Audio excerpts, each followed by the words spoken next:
좋겠다 하는 생각이 들어요. 그래서 우리가 목표는 정말 주님 영광을 돌리는 것이고 특별히 일본 선교를 통해서 영광을 돌리면 좋겠다 하는 마음이 있기 때문에 그렇습니다. 이 일로 정말 여러분들 이렇게 또 매주 월요일 이곳에서 모여서 함께 예배하고 또 일본에 계신 선교사님들을 위해서 기도하고 또 일본 교회를 위해서 기도하고 일본을 위해서 기도하는 그 귀한 참 여러분들 한 분 한 분의 이런 정성에 참 주 이름으로 축복을 하고 싶습니다. 그리고 오늘 저녁에 일본에서 우리 자매님들이 오셨다고요? 어디? 우리 한국 계시고 이쪽에는 오남 저는 나츠미입니다. 나츠미 자매님, 하지메 마시테. 한국어가 아무리 できないんですね。はい、わかりました。私時々通訳すると思うんですけれども、でも適当に分かっていただきたいと思います。はい。저는 좀 이렇게 아시는 것처럼 먼저 조금 좀 제 히스토리를 말씀드린 후에 말씀을 나누면 좋겠다 하는 생각이 듣습니다. 저는 1990년 12월 4일 일본에 처음 들어갔습니다. 물론 그 전에는 저는 다른 나라를 가려고 사실 저 밑에 싱가포르까지 갔었습니다. 그런데 하나님께서 그 싱가포르에서 인도네시아를 가려고 그랬는데 인도네시아가 아니라 일본이다 하는 것을 확실하게 인도해 주셨어요. OMF라는 선교사로 이제 싱가포르에 가서 오리엔테이션을 받고 그리고 인도네시아로 가려고 하는 그런 계획을 가지고 사실 갔는데 인도네시아 들어가는 비자를 못 받았어요. 그래서 3개월이 가도 6개월이 돼도 이렇게 좀 나오질 않아요. 그런데 한 가지 저들한테 계속해서 말씀 주시는 것은 예전에 제가 대학 다닐 때 아내도 그렇고 우리는 그 대학 모임에서 만났는데 늘 우리는 일본을 위해서 기도했습니다. 와임이라는 곳이었는데 그래서 우리 오대원 목사님이라고 서양분인데 영소 기도를 하면 늘 일어나가지고 일본을 영소하고 그리고 영소만 끝나는 것이 아니라 일본을 축복하고 그리고 일본의 선교가 일어나도록 그리고 갈 사람 일어나세요. 벌떡벌떡 일어났습니다. 그걸 잊고 이제 인도네시아 선교사로 가려고 그러니까 하나님이 아셨죠. 그러면서 제가 그대로 놨다간 그걸 가버릴 것 같으니까 비자를 안 주세요. 그러면서 그때 저에게 사도행전 16장 말씀을 통해서 사도 바울이 2차 전도여행을 하면서 저 위에 갈라디아 북쪽으로 가려고 그러지 않습니까? 그런데 자꾸 환상 중에 에기에 건너와서 그리고 이 마케도니아 땅 여기로 와서 우리를 도우라 하는 환상을 보게 되잖아요. 그 말씀을 우리가 큐티라면서 주셨어요. 그러면서 하나님이 우리 가운데 말씀과 동시에 일본을 향한 마음을 주셨어요. 아내에게도 저에게도. 너무 이 마음이 강렬했죠. 하지만 하나님의 뜻을 우리가 구할 때 정말 우리 주관적인 그런 느낌이나 그런 감정 이런 것도 중요하지만 또 객관적인 그런 인도하심도 중요하잖아요. 그래서 이 마음들을 선교의 대표 그리고 우리 지도자들에게 상의를 하기 시작했죠. 그런데 하나같이 다들 우리가 일본으로 가는 것이 너무 좋겠대요.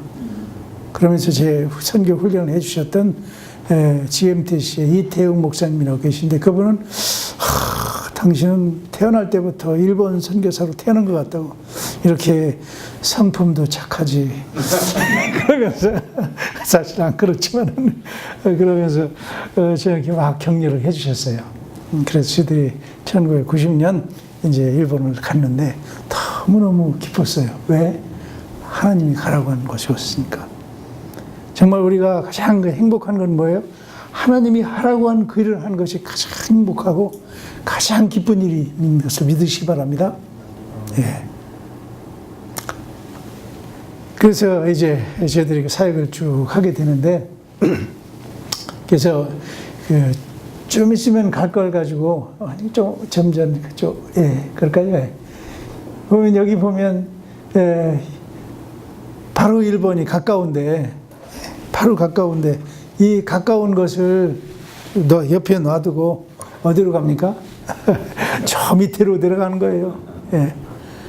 요나는 아니었지만 요나처럼 밑으로 갔다가 다시 하나님이 쭉 이렇게 다시 올려서 일본 땅에도 가장 위가 저 홋카이도라는 곳이에요. 일본 전체는 이렇게 긴 땅에다가 우리나라의 거의 2.5배, 거의 4배는 돼요. 왜냐하면 우리나라 지금 남한 있죠? 남한, 제주도 뺀 남한하고 저 위에 홋카이도하고 땅이 비슷합니다. 그 땅으로 저희들이 쭉 갔죠. 왜냐하면 왜 홋카이도로 가느냐 하면 거기에는 OMF라는 선교회가 허드슨 테일러가 중국에서 설교를 하다가 공산화되면서 이제 동아시아로 흩어지게 되는데 그러면서 일본어를 들어왔는데 일본은 다른 선교단체가 이 비특을 다 하고 있었어요. 그래서 선교를 하지 않는 곳이 어딘가. 그러니까 저 홋카이도였죠. 그래서 홋카이도로 저희들이 가게 됐죠. 자, 그래서 이제 홋카이도를 가게 되는데 홋카이도 그 다음 보면 이 홋카이도는 전체 인구가 530만 정도 돼요. 그런데 그 중에서도 이 삿포로라는 곳이 여기죠. 이 삿포로라는 곳이 200만 정도가 살아요. 그래서 저희들은 여기에서 삿포로 변두리에서 이제 열심히 일본어를 공부해요. 그 다음 일본어를 공부하기 삿포로 전경입니다. 눈이 많은 곳이에요. 지금은 거의 눈이 적은 편인데 저희들이 왔을 때 한 지금으로부터 한 30년 전에는 겨울이 한 5개월 정도 된 것 같아요. 그리고 지금도 눈이 많지만은 그땐 더 많았어요. 거리에도 2m, 50에서 3m 정도가 늘 쌓여 있어요. 내육기라고 그래가지고 12월 중순부터는 눈이 녹질 않아요. 추니까 쭉. 그러니까 길도 가면요 미로 같아요. 쭉 이렇게 그런 곳을 쭉 이렇게 살게 되는데 여기서 이제 일본어를 공부하게 됐죠. 그 다음 여기 일본어를 공부해요. 저희 둘 아이 그리고 아내. 그래서 여기 OMF 일본어 센터 이렇게 써 있죠. 여기서 일본어를 열심히 공부했죠. 그래서 그 다음 우리가 간 곳은 어디예요? 삿포로 톤덴 크리스도 교회. 제가 개척한 것은 아니고 우리 OMF 선교사님이 영국에서 오신 선교사님이 교회를 개척했어요. 그리고 우리 갔을 때는 이미 10년 정도 됐고요. 교회는 장년이 12명, 그리고 아이들이 한 10명 정도 이렇게 됐어요. 그런 교회를 우리가 이제 부임해 가게 되죠. 이것도 이제 12월 초쯤 했는데 점점 올라가면은요, 저 지붕 꼭대기까지 올라가요. 지붕 꼭대기까지 올라가서 아이들이 썰매를 타고 슉 내려가요. 그런 곳에 저희들이 살았습니다. 그래서 이 안쪽을 보면 주일 예배에도 우리 늘 이렇게 예배를 드렸죠. 제일 앞에 있는 두 아이는 우리 애들이에요. 이제 막 이제 유치원 다닐 때였죠. 그런 나이에 이제 제가 가서 아이들을 위한 축복하는 기도인데 이 이제 예배당은 하나 이꼬다테라 그래가지고 집을 하나 빌려가지고 큰 집을 그래서 밑에를 다 이렇게 여다지못을 다 떼내고 그리고 예배당을 만드는데 많이 들어가면 한 30명 정도 이렇게 들어가요. 그래서 2층에는 또 방 하나가 또 있고 그래서 아이들은 이제 설교하는 동안 2층에 가서 이제 하죠. 이런 그 시스템으로 되어 있었죠. 그 다음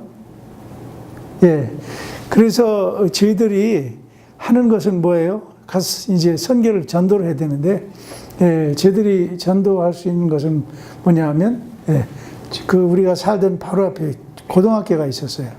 그래서 이 고등학교 아이들에게 복음을 전하면 좋겠다 하는 생각이 들어서 저는 92년도에 벌써 카페를 했습니다. 우리나라는 지금서 카페가 많이 유행하는데 지금 한 30년 정도 빠른 것 같아요. 그래서 이렇게 카페를 쭉 하는데 여기에 학생들이 이렇게 예쁜 학생들이 오는데 이 중간에 있는 아이가 이게 우리 교회를 왔어요. 그래서 이 아이가 데리고 왔어요. 그래서 이 카페는 뭐 하느냐 하면은 가서 처음에는 막 맛있는 것도 먹고 그리고 게임도 하고 그리고 나머지 15분 정도는 바이블 스토리를 공부해요. 어떤 때는 성경 한 구절을 가지고 수고하고 무거운 짐자들아 다 내게로 오라 내가 너를 쉬게 하리라 하는 말씀을 가지고 또 이렇게 아주 가볍게 우리가 성경을 공부하고 예수님을 이렇게 소개하죠. 이런 일을 쭉 했죠. 그러고 보니까 제가 오늘 말씀을 안 읽었습니다. 말씀을 제가 읽는 게 좋겠습니다. 오늘 그 말씀은 여러분 아시는 것처럼 성경 여기 다 성경 가져오셨죠? 18장 사도행전 18장 5절에서 11절까지 제가 읽도록 그렇게 하겠습니다. 시토노 하다라키 주 하시오 고세츠가라 주 이세츠마데 되아리마스. 시토노 하다라키 주 하시오. 18장부터 있습니다.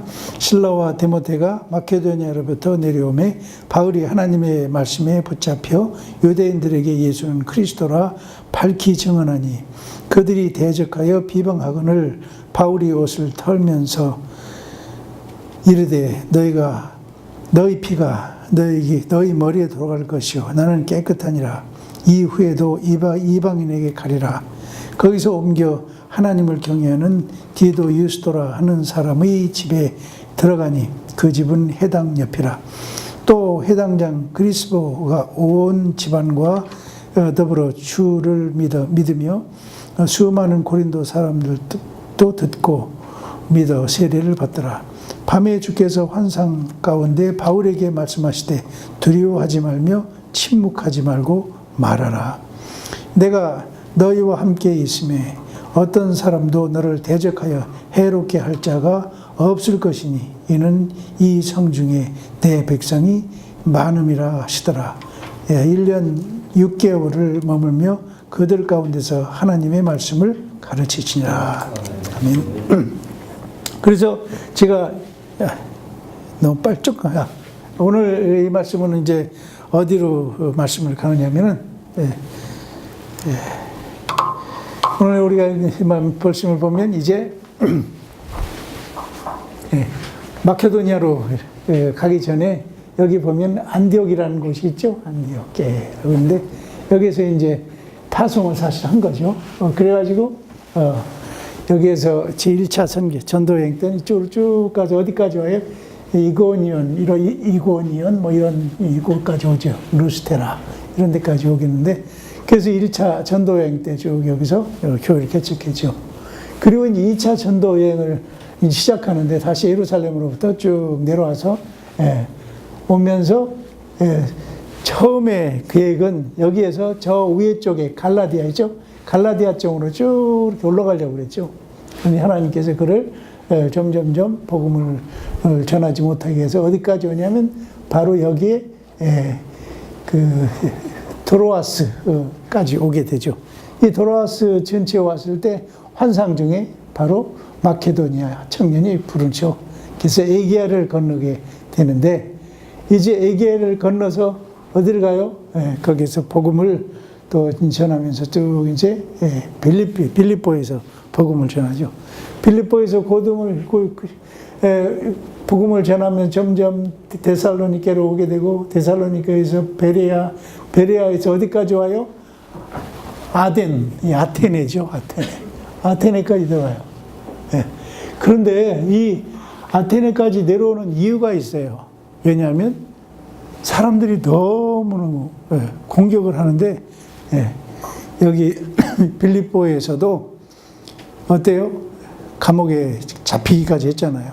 그러면서 사실 하나님이 계속해서 사람을 보내주셔서 그리고 마음을 열어주셔서 거기에 루디아 가족이 예수님을 믿고 그리고 귀신을 쫓임을 받은 그 소녀가 예수님을 믿고 그리고 그 감옥에 들어갔는데 그 감옥에는 간수가 하나님의 역사를 보고 그 간수가 믿고 그리고 간수의 가족들이 믿어요. 그러면서 그들을 통해서 빌립보 국제 그리스도 교회가 탄생을 하죠. 그러면서 그것까지 좋았는데 계속해서 이제 형무소까지 갔다 오고 여러 가지 핍박을 당하는 것도 중요한데 누가 옆에서 늘 괴롭혔냐면 바로 유대인들이, 같은 유대인들이 그냥 시기와 질투 때문에 계속해서 티끌을 걸고 그리고 박해를 하는 거예요. 그래서 어디로 가요? 데살로니케로 가고 베리아로 가고 그리고 아덴까지 와요. 아테네까지 와요. 이 아테네는 사실 무지무지 지금도 그렇지만은 그리스의 중심지 아니에요. 여기엔 철학자들이 있고 여기에는 옛날 소크라텔레스, 뭐 플라톤, 아리스토텔레스 이런 사람들이 활동하는 곳 아니에요. 그죠? 그렇기 때문에 바울은 아마 이곳 가면은 이곳에서 바울도 지식이 있었기 때문에 변론도 하고 그리고 지식을 자기도 지식이 많은 사람이기 때문에 이렇게 싸우면은 사람들로 하여금 참 그리스도를 알게 할 거다. 그들에게 복음이 전해질 것이다. 그런 마음을 가지고 이 아테네까지 왔을지 모르겠어요. 그런데 어때요? Nobody to believe. 아무도 예수님을 안 믿었어요. 왜냐면 왜 우리를 그걸 아느냐면 아테네는 바울이 여기서 있음에도 불구하고 교회가 탄생하지 않았어요. 그 후에는 탄생했지만 그렇게 어려움이 있어도요. 데살로니케도 교회가 됐죠. 여기 베리아도 그랬죠. 교회가 있었어요. 사람들의 교회라는 것은 공동체가 생겼어요. 그런데 아테네만 공동체가 없었어요. 그리고 핍박은 엄청난 핍박을 받고 그리고 지금 옮겨온 곳이 어디예요? 고린도로 왔어요. 고린도. 지금 우리는 얘기하고 있는 것은 바로 이 18장은 고린도를 말하는 것이에요. 이 고린도에 왔을 때 그렇기 때문에 이 18장 제일 첫 번에 보면 후에 바울이 아덴을 떠나 고린도에 이르렀다. 그렇게 18장 1절에 말하고 있죠. 이렇게 고린도까지 오게 되는데 이 온 여정이 너무 핍박을 받았어요. 이마 바울가 다이니노 덴도 렸고 오가 이마 하지마탄 데스けれどもこのエゲ海を渡って今ですねピリピそしてテサロニケペレアまでずっと来てるんですけれどもそこで同じ当直であったユダヤ人たちが超迫害が激しかったんですね。そのことでそこでも泊まることができなくどんどん今하지만 이 고린도까지 왔는데 이 고린도에도 뭐 지금까지 있었던 곳 뭐 못지않게 박해가 너무 심한 거예요. 그래서 이 어떻게 합니까? 완전 박해가 있었다니까 자기는 바울은 유대인에게 복음을 전하는 것을 가장 first priority 가장 우선권이었어요. 왜냐하면 자기 동족을 사랑하니까. 그런데 이 동족이 너무너무 한따위를 해요. 너무너무 반대를 해요. 그러니까 어떻게 해요? 6절에 있는 말씀에 보면 6절 록세츠노 도코로 미루토 이마ここで福音を今述べ伝えているんですけれども彼らの反応は何かというと6節なんですね。6節 6절 다시 한번 읽어볼까요? 6절 시작 그들이 대적하여 비방하거늘 바울이 옷을 털면서 이르되 너희 피가 너에게 머리 돌아갈 것이요 나는 깨끗하라 이후에 이방인에게 가리라 하고 여기 보면은 자기는 이곳에 와가지고 이방인에게 처음부터 가서 전도하려는 생각이 없었어요. 고린도에 수많은 유대인 디아스포라들이 있었기 때문에 왜냐하면 고린도에는 무역도시였어요. 국제도시였어요. 항구도시였어요. 그렇기 때문에 이곳에서 정말 유대인들에게 복음을 전해서 저들하금 진정으로 구약의 예언자의 핵심이 바로 예수님이신데 그 예수님이 오셔서 우리를 위해 죽으시고 부활하셨다는 이 사실을 전하고 싶었어요. 그런데 뭐예요? 핍박이 거세지는 거예요. 물론 이곳에 와서 그런데 이방인 쪽에는 문을 여시는데 유대인 쪽에는 점점 어려워지는 거예요. 그런데 그때 바울이 마음속에 이것도 아닌가 보다. 내가 이걸 떠나야 되겠다. 에이, 뭐 이 고린도도 이제 나한테는 아닌가 보다. 그러면서 이제 떠나기로 결심하죠. 이때 하나님이 지금 뭐라고 말씀합니까? 9절 말씀에 보면 9절, 9절 같이 한번 읽어볼까요? 시작. 밤에 주께서 환상 가운데 바울에게 말씀하시되 두려워 말며 침묵하지 말라. 여기 있는 말씀에 보면 하나님이 바울이 떠나려니까 밤에 나타나셔서 아마 바울이 기도하는 그때였을지 모르겠습니다. 밤에 열심히 하나님 앞에 고민하면서 하나님 주의 뜻을 이제 찾으면서 기도한 그때 주께서 성령께서 나타나셔서 그에게 말씀하십니다. 뭐라고 말씀합니까? 주께서 환상 가운데 바울에게 말씀하시되 두려워 말며 침묵하지 말고 말하라. 제가 좀 후에 보면 톤던에 가서 열심히 복음을 전했어요. 그런데 톤던 그리스도 교회에서 카페도 만들고 뭐 요리 클래스도 하고 우리 아내는 여러 가지 했는데 결과는 뭐예요? 1년 반을 열심히 했거든요. 그런데 누구 하나 주일 예배 오는 사람이 없어요. 전 옛날부터요, 하나님께 참 너무 감사한 것 중에는 제가 군대에서 연대 군종으로 할 때도 그렇고, 예수전도단에서 전도라 다닐 때도 그렇고, 캠퍼스 사역을 제가 서울대학은 안 나왔지만 서울대학에서 3년을 제가 간사로 일했는데, 그때도 제가 복음을 전해가지고요, 제가 뭐 입은 열었지만 주님이 사람들의 마음을 열어주셨죠. 그래서 많은 사람들이 믿었어요. 지금도 통계학과 거기 과장인가요? 높은 임기 박대성 교수도 사실 우리 그 모임이 있었죠. 그 부인도 그렇고 얼마 전에 제가 서울대학 그 모임에도 가서 함께 예배드리고 말씀을 전했는데 그러면서 참 이렇게 열매를 봤어요. 그리고 과천에는 한 교회에서 또 중등부 사역을 할 때는 제가 수원에 있는 합동신학원을 졸업했는데 그 소속에 있는 그 교회였는데 중고등부를 맡겨요. 그런데 애들이 잘 안 믿어요. 아니 다 교인들 자녀들이죠. 그런데 애들이 뭐 노는 거에 관심이 있지 주일날 메시지 그냥 뭐 안 들어요. 너무 이렇게 한 1년 정도 하니까 화딱지가 나요. 그래서 이번 수련회 때 가서 애들이 변하지 않으면 나 이 교회 사표내야 되겠다. 그래서 이 수련을 위해서 금식하면서 애들 데리고 갔어요. 가는데 가서 막 기도를 하는데 정말 애들이 조그만 애들이 중고등부 애들이 뭘 한다고 엉엉 울면서 막 저녁에 막 회개하고 막 그래요. 그러면서 그 중에 5명이 헌신했어요. 일본 선교사도 1명 있고요. 그런 난 그래서 어느 곳에 가든지 하나님이 도와주시면 내가 이렇게 됐는데 그래서 일본 선교도 난 잘할 수 있어. 이렇게만 하죠, 사실. 그런 마음으로 일본을 갔어요.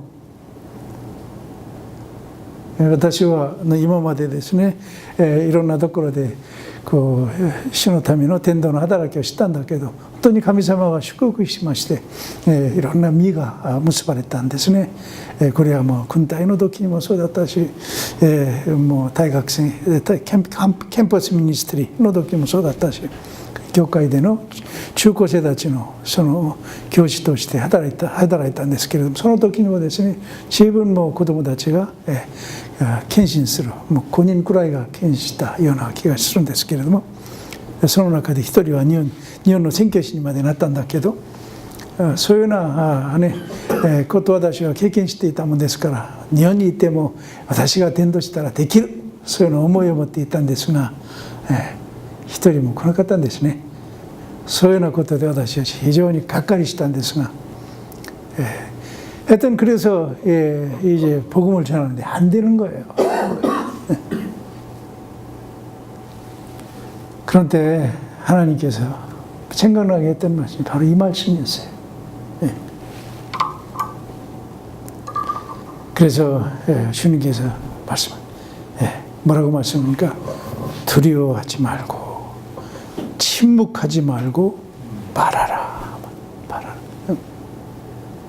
여러분, 우리가 계속해서 내가 기대해서 계속 말씀도 전하고 주의를 하는데 거기에 열매가 없을 때 어때요?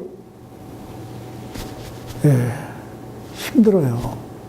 그리고 지금 이 바울 같은 경우는 너무 말씀을 전하면 전할수록 이 유대인들이 너무 거세게 반대를 하니까 두려워해요. 우리는 여러모로 이렇게 참 장애물들이 있죠. 주의 복음을 전하려고 할 때. 주의를 하려고 그럴 때요. 장애물들이 있어요. 왜 그래요? 사실 그 장애물 뒤에는 사탄의 세력이 있고 악마의 세력이 있어요. 그렇기 때문에 그렇게 시련이 있고 고난이 있는 건 당연함에도 불구하고 그걸 알면서도요.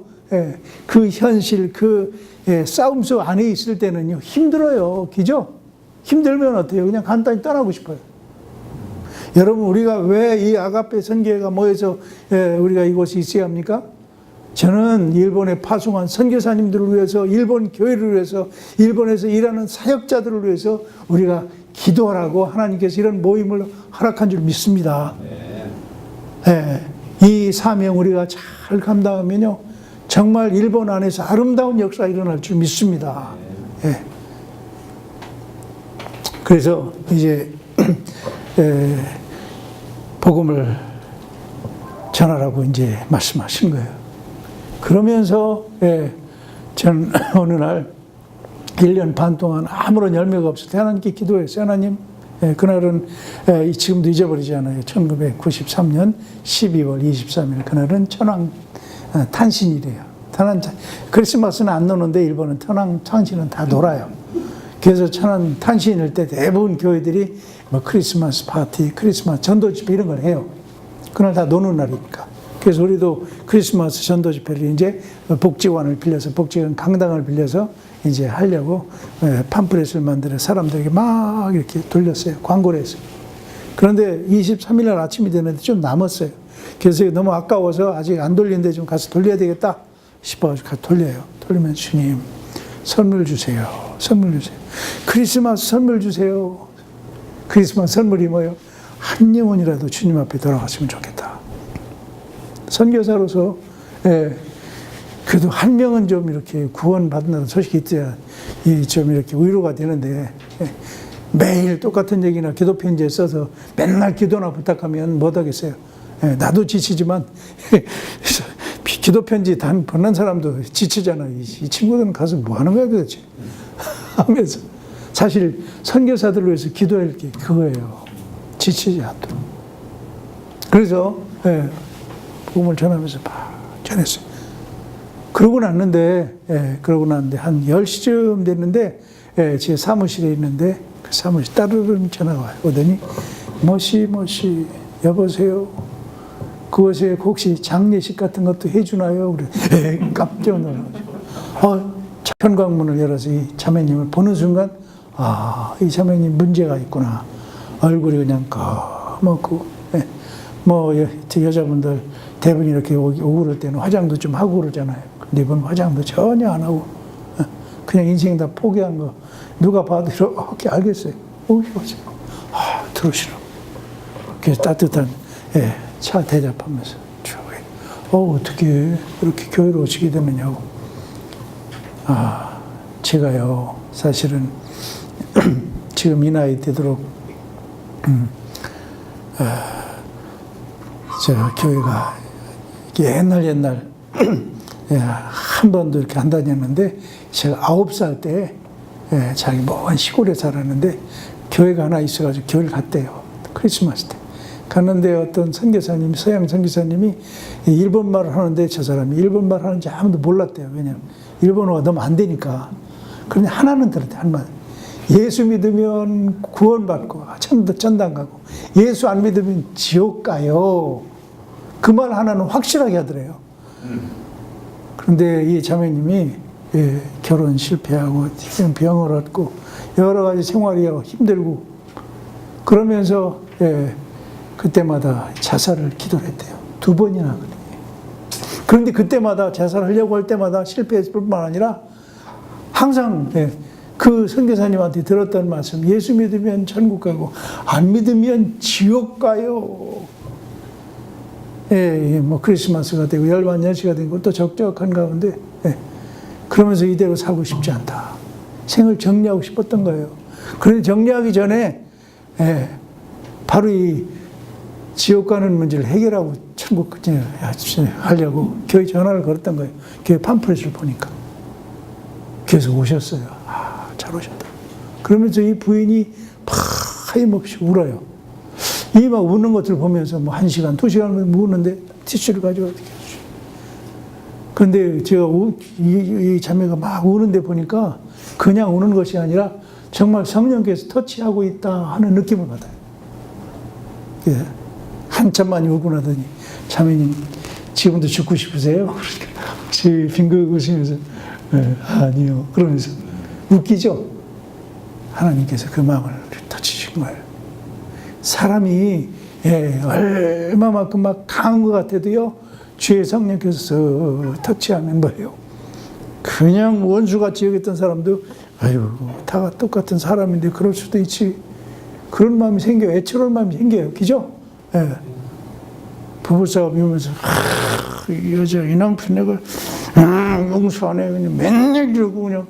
그런데 뭐예요? 기도하고 나면 뭐예요? 내가 잘못해서 그런 거지. 회개해요. 그죠? 그리고 상대방이 약한 걸 내가 저러면 안 되지. 나도 그런데 내가 더 잘못했지. 이게 정상인 줄 믿습니다. 성령께서. 그런데 이 자매가요, 막 울으면서. 그러고 나더니 너무너무 마음이 편해진 것 같아요. 제 얼굴을 못 느끼겠어요. 그러고 나서 그날 저녁에 크리스마스 파티 나 같은 것이 가도 됩니까? 그래요. 죽으려고 장례식 치러달라는 사람이 저녁에 오겠대요. 그래서 오케이. 바로 당신 같은 사람으로 오시라고. 그래가지고요, 그날 저녁에 한 5, 60명 이렇게 왔는데 기뻤어요. 왜? 하나님이 선물 주셨잖아요. 그래서 그러면 우리가 뭐 이제 여러 가지 크리스마스 캐롤도 하고 뭐 촛불 들고서 막 캐롤도 하고 뭐 우리가 여러 가지 장기자랑도 하고 막 이런 거 하는데 다 끝나고 한 15분 정도는 늘 이렇게 말씀을 전해요. 그런데 이 자매가 얼마나 잘 듣는지.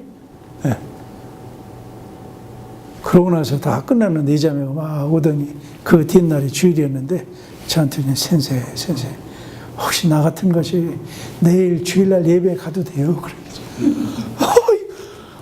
대환영이라고 묵화이상 꼭 오라고 우리가 기다리겠다고 그러고 왔어요.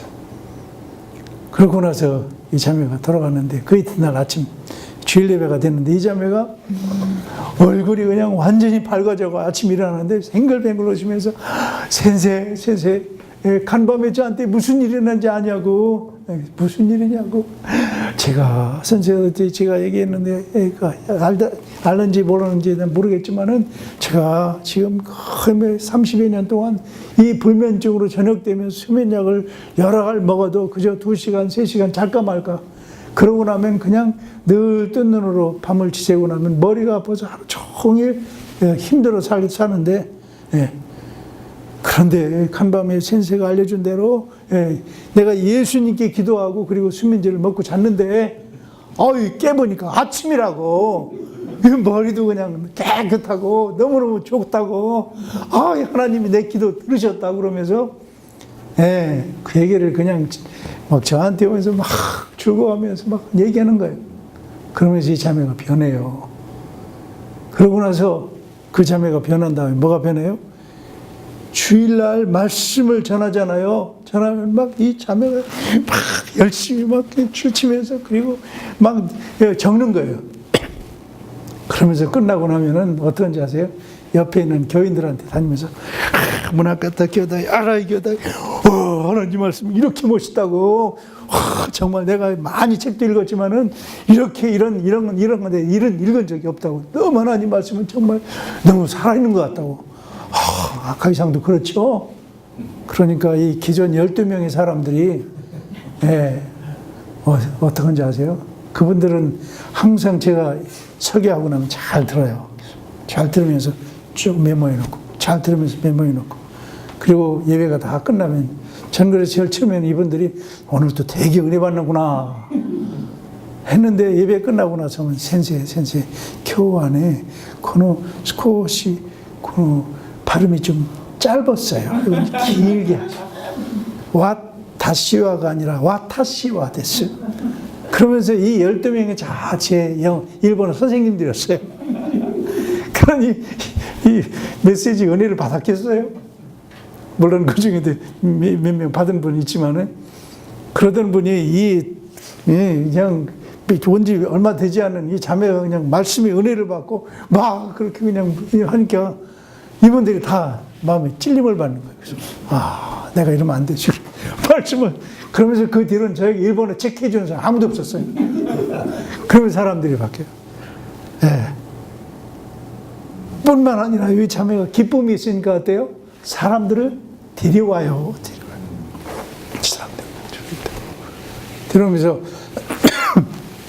사람들을 한 5명 정도 데려오는 거예요. 그런데 자기는 지금 다른 분들은 12명 사람들은 지금 전도는 선교사나 목사가 하는 거지 자기들은 잘 안 하는 거라고 생각했어요. 뿐만 아니라 일본 문화 속에 사람들한테 이렇게 사람들한테 푸시해서 오는 거는 매하고 각계로 패해준다고 생각해요. 잘 말 안 해요. 자기 아들한테도 말 안 해요. 그런데 이 자매가 한 사람씩 막 데리고 오는 걸 보면서 자기 신앙 경력이 지금 10년 됐고 20년 된 사람이 있는데 한 번도 해보지 않았는데, 한 번도 데려온 적이 없는데 이 자매는 믿어가지고 그냥 좋아가지고 사람들을 데리고 오는데 도전 되겠어요? 안 되겠어요? 그러니까 은근히 떠났던 자매 데리고 오고, 아니 은근히 자기 남편도 데리고 오고, 그리고 자기 친척도 은근히 데리고 오고, 사람들이 전도하기 시작해요. 여러분, 교회도 그렇고요, 공동체 안에도 그렇고요, 한 사람이 중요합니다. 아멘. 한 사람이 제대로 하나 바뀌면은요, 교회 바뀌어요. 그런데 전체 아무도 그냥 그런 사람이 없으면요, 교회 안 바뀌어요. 안 바뀌어요. 그런 가운데서 목사님도 아시지만 목회할 때 얼마나 힘들어요. 그런데 한 사람이 은혜 받고 정말 간증하고, 한 사람이 은혜 받고 정말 달라진 모습 보면요, 주위 사람들이 나도 저러면 안 되지, 나도 이러면 안 되지, 이런 도전을 받게 되잖아요. 그래서 저는 한 사람이 중요하다. 저는 어느 곳에 가든지 한 사람 놓고 쇼부를 해요. 그 뒤로 선교 안에도 이런 역사가 있기를 원합니다. 네. 그러면서 이 자매가요, 세례를 받았어요. 그 다음 볼까요? 이 자매. 무카이사 94년도에 세례를 받았어요. 교회에今までちょっと何もね、救われた人はいなかったんですけれども、1993年12月23日、何の日か分かりますね。天皇の誕生日ですね。その日に、チラシ配ったら一人の女性が来たんですね。そしてこの女性はね、何回も自殺を図ったその人だったんだけど、この人がですね、チラシを受けてクリスマス会に来始めて、それから教会に来るんですが、そしてもういろいろですね、いろんな病気をかかってもう寝ることもできない、睡眠剤がないともう寝れない、そういうような姉妹だったんだけど、そこの姉妹が変わったんですね。そして変わったことだけじゃなくて、教会に来始めたり、またもういろんな人に伝道したりしながらですね、彼女が変わっているのを見て、周りの人が変わったんですね、父は。そして彼女は洗礼を受けようとしてるんですね。그래서今서류를 받죠. 이건 우리 교회는 아니에요. 옆에 있는 교회 빌려서. 왜냐면 우리 교회는 침례탕이 없어요. 침례를 주는데, 전 장로교 목사지만 우리 OMF 선교회는 이렇게 침례를 줘요. 그래서 침례를 주다 보니까 이게 더 성경적이더라고요. 그래서 이제 고백을 하죠. 그 다음 이 자매가 세례를 받죠. 그리고 이 자매가요, 이 자매가 그 다음 볼까요? 이 자매가 일막에 주일에 한 번이는 집회를 오기 시작하는 거예요. 그러면서 이 자매가 6개월쯤 후에 세례를 받고요. 6개월쯤 후에는요, 교회에서 부인이 회장까지 됐어요. 이 교회는 출세도 빨라요. 그래서 이 교회 안에 사람들이 막 일어나기 시작해요. 정말 우리가 이 세상을 이렇게 살다 보면 어려운 때가 참 많이 있어요. 이렇게 전도를 해도 안 되고 오는 때가 참 많이 있어요. 그런데 이런 그 전도가 안 되고 여러 가지 힘든 그런 싸움이 있을 때 우리가 선교사님들을 위해서 기도할 때 이들이 이 때를 잘 이길 수 있도록. 이거 사진은 어디냐면은 여기 지금 보이는 곳이 여러분 그 엔도 슈샤쿠의 침묵이라는 책 아시죠? 그 최근에 영화도 나왔죠. 사일런스라는 영화. 거기 이 엔도 슈샤쿠는 기념관이에요. 기념관. 나가사키에 있죠. 소토메노 오카에 있는 곳이 있는데 여기서 조금 가면 여기가 침묵군의 토라고 이렇게 써 있죠. 비석이라고. 이 뒤에 보면 그 다음 거 보면 뭐라고 써 있어요? 뭐라고 써 있어요? 그 다음 거 볼까요? 닌겐과 곤란이 카나시노니 쉬어 의미와 아마리니모 아오이 데스 엔도 슈샤쿠가 있죠. 이 엔도 슈샤쿠가 이 침묵을 쓰기 위해서 7년 동안을 나가사키를 방문하면서 이 사람은 동경대학 나오고 프랑스에서 유학도 하고 그러면서 정말 작가 중에 작가 아니에요? 이분이 사실 노벨 문학상을 아주 받으려고 하는 그런 찰나에 사실은 돌아가셨어요. 그런데 이분이 있었는데 이 사람은 이렇게 참 슬픈데 주님 이렇게 뒤에 있는 의미죠. 바다는 이렇게 깨끗하군요.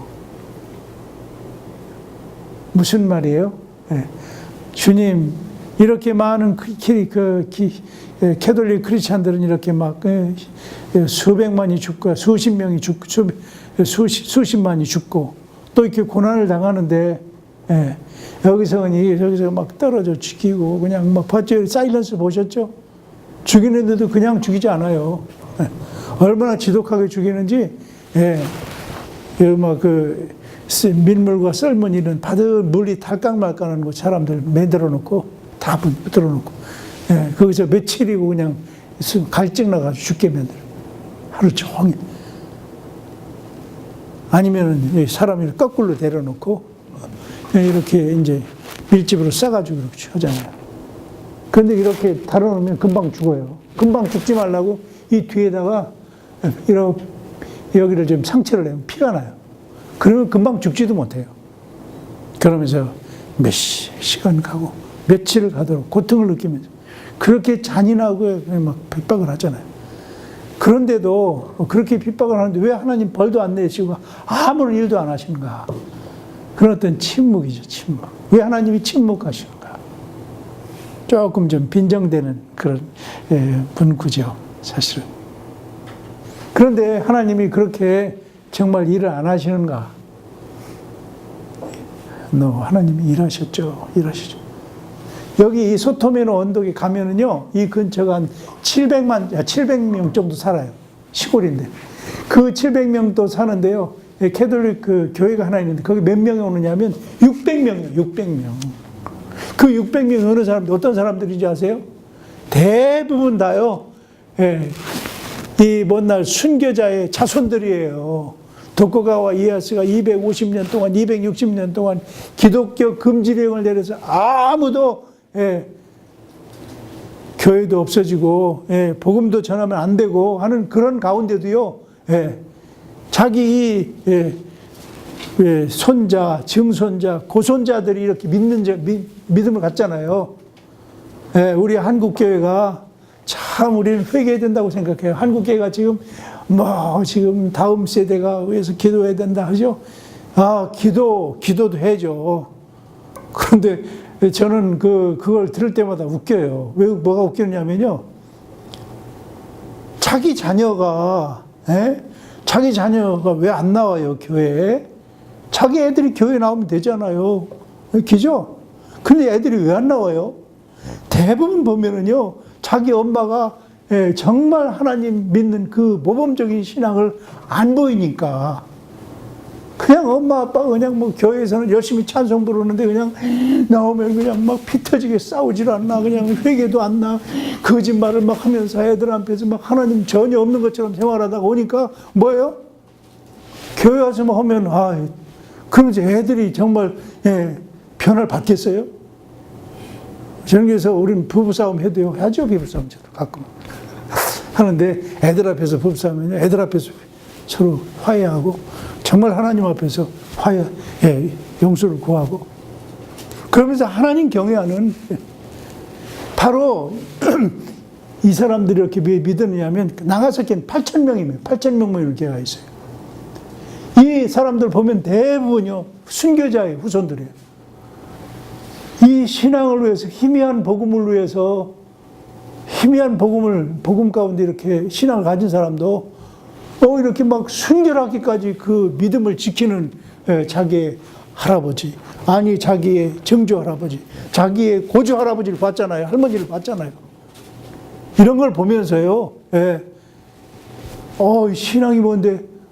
왜 저래? 왜? 보니까 정말 이 복음을 변하지 않으려고 이런 모습을 보니까요. 그 후손들이 다 믿는 거예요. 저는 우리 한국교회가 아직도 늦지 않았다고 생각해요. 젊은이, 가정에서 우리가 정말 하나님 앞에 하나님 경외하고 하나님 두려움으로 우리 한 사람은 살아갈 때요.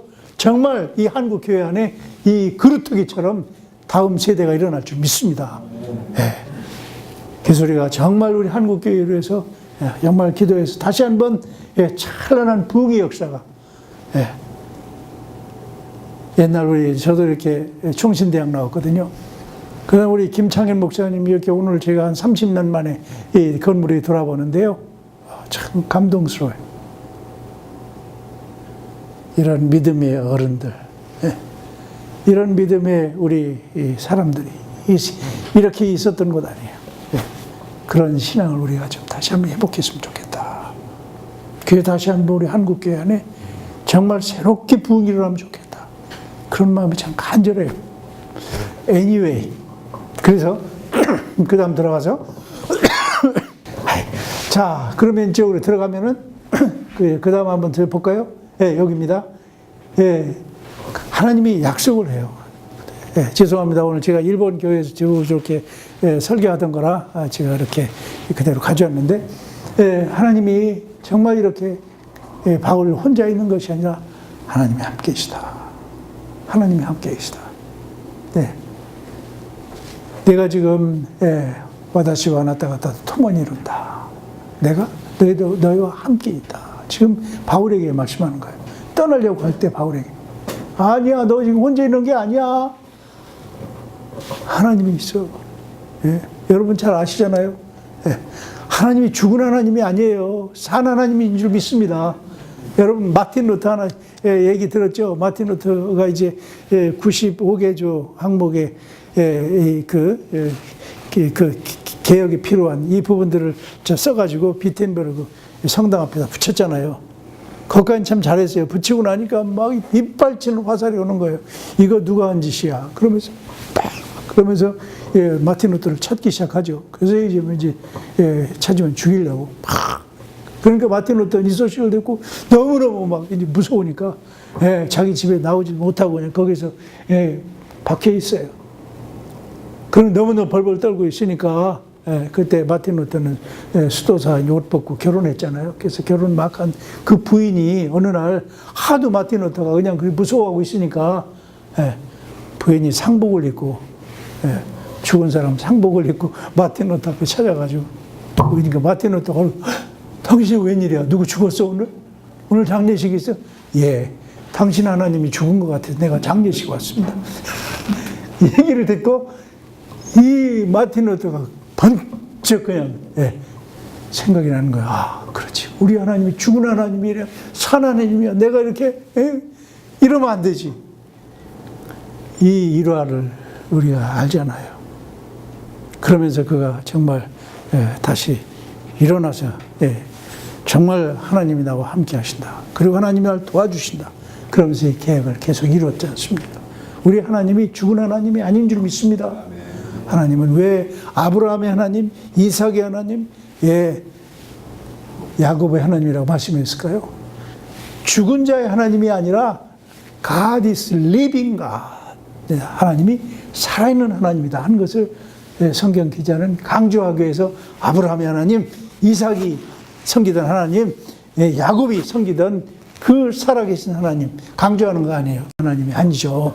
그래서 우리 선교사님들을 기도할 때 정말 이들이 여러 가지 열매가 없고 힘이 없을 때 저들이 정말 하나님, 죽은 하나님처럼 여기지 않도록 그런 때가 왜 없겠어요? 있어요.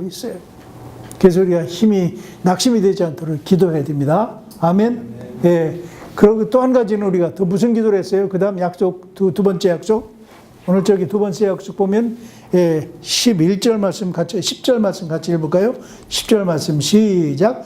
내가 너와 함께 있음에 어떤 사람도 너를 대적하여 해롭게 할 자가 없을 것이니 이는 이 성중에 내 백성이 많음이라. 여러분, 이 성중이라는 것은 어디요? 이 고린도라는 성중에 내 백성이 많다는 거예요. 아멘. 그런데 하나님이 이렇게 세우는 백성이 많은데 바울은 떠나려고 그랬거든요. 여러분, 후에 우리가 보면 알죠? 바울이 개척한 교회 중에서 가장 많이 성장한 교회가 어디예요? 고린도 교회였어요. 그런데 바울이 여기 떠났더라면 nobody. 우리가 정말 저도 이렇게 턴던에 가가지고 너무 열매가 없으니까 그냥 가버리고 싶었어요. 오늘 이번에 싱가포르로 많이 이렇게 돌아다니고 또 했으니까 일본어 공부하는 시간도 1년 반 지냈고 그랬으니까 아예 빨리 안식년이나 갈까? 그런 생각을 왜 안 했겠어요? 그런데 하나님께서 이 자매를 주시더니 어떤 일이 일어난 줄 아세요? 그 그림 좀 더 보여주실까요? 네. 그림 좀 또 보여줘요. 이 자매가 예수님 믿더니 교회 안에요. 이 막 사람들이 와요. 이 아저씨도 미우라상인 이 아저씨도 오고요. 이 아저씨는 자기 딸내미가 리사짱이라는 딸내미가 있었는데 주일학교 왔는데 집사람 주일학교를 만났는데 막 예수님을 전했어요. 예수님만 믿으면 우리가 지옥 갈 수도 있어요. 그러면서 막 이렇게 전하니까 이 리사창이 너무 그 얘기를 듣고 막 충격을 받은 거예요. 자기 사랑하는 아버지가 한 번도 교회 안 오는데 그래서 아버지가 아버지한테 얘기한 거예요. 밤날 막 울으면서 아빠, 난 아빠가 천국 가기를 원해. 아빠. 그러면서 막 조그만 사랑하는 외동딸이 그렇게 울면서 심각하게 말하니 보통 사람이 말했다면 웃음에 설 텐데 이 사랑하는 딸내미가 막 그러니까 나이가 이렇게 들었잖아요. 늦게 결혼하신 분이. 이러니까요. 막 아버지가 그때부터 고민하기 시작하는 거예요. 그러면서 성경 막 읽기 시작하는 거예요. 그런데 성경 아무리 읽어도 잘 모르잖아요. 어느 날 저에게 밤 됐는데 밤늦게 니고데모처럼 몰래 삥똥 지집에 왔어요. 일본 사람들 그런 분 없거든요. 오더니 선생 스미마셍 이 야밤에 제가 지금 성경을 좀 읽다가 선생한테 꼭 좀 물어볼 게 있어서 내가 지금 이렇게 왔는데 너무 실례되지만 나에게 시간 좀 조금 내줄 수 있느냐. 들어오시라고. 그때부터 성경 공부해가지고요. 세례 받았어요. 여기 또 이분 남편인데 아키다상이라고. 이분은 뭐 교회 이렇게 나올 생각도 안 했어요, 사실. 생긴 것만 봐도 교회 나올 분은 아니잖아요. 근데 이분이 부인이 다른 때 같으면 교회 가자고 그러면 콧방구도 안 끼는데 자기가 하나님 기도했대. 하나님, 이렇게 처음 예수님 믿은 그 묵화 이상도 이렇게 막 사람들 데리고 오는데 하나님, 내 남편도 좀 교회 가게 해주세요. 그랬더니 어느 날 당신 오늘 날 교회 가는데 오늘 같이 갈래? 그러니까 나도 가지. 그냥 오더래요. 누가 하는 짓이에요? 짓이라는 것은 아니지만 누가 하는 일이 성령께서 하는 일이에요. 성령께서. 선교는 사람이 하는 게 아니라 성령께서 하신 줄 믿습니다. 그래서 우리가 이렇게 할 때도 말 한마디 듣고 움직이게 하는 것은 어른들 마음을 우리가 누가 설득한다고 움직입니까? 그래서 성령께서 움직이시고 터치하시면요. 그제 나도 가고 싶어. 그렇게 되는 줄 믿습니다. 그래서 온 거예요. 다들 이렇게 스토리가 있어요. 그래서 사람들이요. 오는데 몇 명이 모여 있는 거 아세요? 제가 다른 데서는 말 안 하는데. 우리 교회요. 37명이 됐어요. 그렇게 되니까요. 이 교회당이 이게 통용이 안 돼요. 그러면서 어떻게 해요? 그 다음 거 볼까요? 네, 이렇게 많아지죠. 그러면서 우리 하나님께서 우리에게 교회당도 주셨어요. 네, 교주의 교회당도 여기다 다 이렇게 이쁘게 졌는데 여기 교회당 있죠? 네. 이 교회당은 질 생각도 안 했어요, 사실은. 그런데 그 전 거 볼까요? 그 전 거 여기 신사의 칸루시상 가족의 며느리 그리고 손녀 그리고 손자인데 이 신사의 제사장의 가족들이 우리 교회 나오셨대요. 그러면서 신사 여기 안 나타나는데 신사 제사장이 크리스마스 파티 때 오는 거예요. 그런데 우리 교회가 지금 이렇게 많아지니까 막 집을 찾고 있다는 얘기 듣고 신사 제사장이 한번 만나재요. 그래서 제가 그걸 갔죠. 갔는데 저한테 대짜고째로 이 동네에 이렇게 교회가 이렇게 헌티 없어가지고 그런다는데 넓은 장소로 한다는데 혹시 교회 지면 어떠냐고. 이 무슨 말씀이에요, 이 사람이. 그러더니 혹시 내가 땅을 줄 테니까 거기다가 교회 지면 어떠냐고 그래요. 그래서 이분이 그 당시에 한 7, 8세, 89세인가 그랬어요. 그 소리 듣는 순간에 여러분 지금 치매기가 대단하나 하는 생각을 좀 했죠. 그런데 알고 보니까 진짜예요. 딸내미가 며느리가 그 얘기를 들어서 그럼 아버님이 저기 리센트한테 전화 걸어가지고 한번 만나시라고. 그래서 이분이 교회에다가 115평을 기증을 했어요. 그래가지고 거기다가 교회당을 지었어요. 할렐루야. 그리고 이분 그쪽에서 나오셔가지고요. 신사에서 나오셔가지고 그리고 1년 후에 세례받고 그리고 천국 가셨어요. 그래서 여기 바로 그분이 기증한 바로 이 뒤쪽이요. 톤덴 쇼가꼬라고 니시 쇼가꼬라고 그 바로 뒤쪽. 이렇게 우리가 이런 걸 또 이렇게 보면서 정말 하나님이 죽은 자의 하나님이 아닌 믿습니다.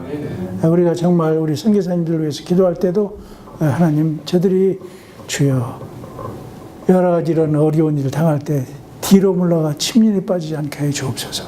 끝까지 정말 하나님이 살아계셔서 하나님과 함께 동행하는 것을 저들이 깨닫게 하여 주옵소서. 그리고 저들이 속해 있는 그곳에 정말 하나님의 계획을 알게 하여 주옵소서. 제가 너무 힘들어가지고 그때 먼저 나왔더라면 어떻게 됐을까요? 이런 역사가 물론 하나님이 저를 아니래도 하나님의 계획은 하나님 뜻대로 할 수 있겠지만은 아마 그거면 안 됐겠죠. 하지만 하나님께서 계속해서 우리에게 이렇게 있고자 하는 마음 주셨고 그리고 여기를 극복하고 이 시련을 넘었을 때 하나님이 뭐예요? 그 동네에 정말 구원받을 자가 이렇게 많은 줄 몰랐어요. 37명. 정말 우리가 기도할 때 우리 선교사님들이 뒤로 물러가지 않게 하옵소서. 저들이 정말 여러 가지 어려움 속에 있는 건 사실이겠지만 거기에 막혀나 연이 지지 않게 해 주옵소서. 그래서 왜냐하면 그들이 속해 있는 그 성 중에 구원받을 자가 있다. There is a people. 거기 하나님의 God's people. 하나님의 사람들이 있다는 거. 그걸 꼭 잡고 우리 선교사님들이 잘 이길 수 있도록 우리가 기도하면 좋겠어요. 너무 많은 시간이 지났죠? 죄송합니다. 기도하면서 끝나겠습니다.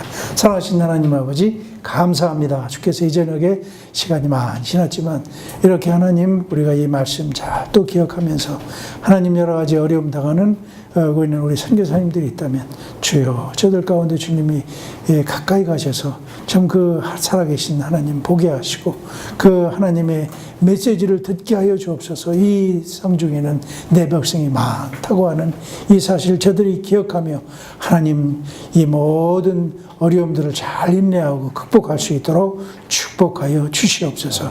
저희들로 하여금 계속해서 이 비전, 이 말씀 기억하며 간구하는 저희들 되게 하여 주시옵소서. 감사하고 예수님 이름으로 기도했습니다. 아멘.